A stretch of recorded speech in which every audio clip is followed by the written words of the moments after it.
You both have been on this incredible journey, starting Style for Hire, something that was an idea and a passion that turned into a business that's now up and running. What is the experience like for you to do that now on a whole another scale, to do it in a mass way and in some respects bring in other people, a front line of stylists, to represent your brand and the mission that you all feel so passionate about? On the one hand, I'm thrilled.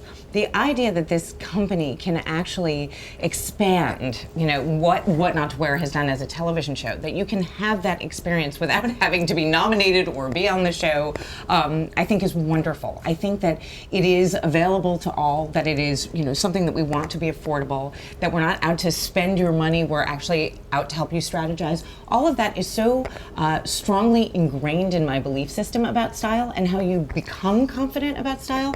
I couldn't be more proud of the venture. And on the other hand, look, it was really scary to have a bunch of stylists that I had to meet and interact with and see what their experience level was like and their communication levels were like, to let what I feel is very proprietary to me go. But I feel so strongly about the people who are in our network, and so strongly about them as these kinds of representatives. We wouldn't have been able to do it if we didn't find people we could believe in.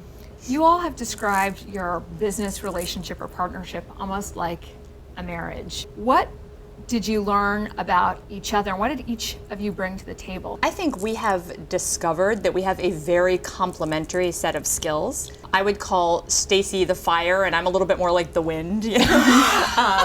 Stacy's a front of house person. She's great at public speaking. She stands and delivers, and I'm perfectly happy sitting in front of my laptop in the office. One of the things that I relied on Cindy for, which I can't say was a surprise, was her business acumen. I had never really gone before investors before for any reason. It was a very interesting learning curve for me to understand the way investors work, the way their minds work, the way male investors differed for us from female investors, how female investors had a really emotional response and then got nervous about that emotional response. I mean, there was a lot that went into it that Cindy had a lot more understanding of than I did, for sure. You've built this incredible personal brand around style and making fashion accessible and transforming people's confidence about the way that they look. What surprised you most, and how did you look back at your brand and think differently about it from a commercial entrepreneurial perspective? Yeah, I mean, I think one of the hardest things there is the translation of it, really, just basically, because,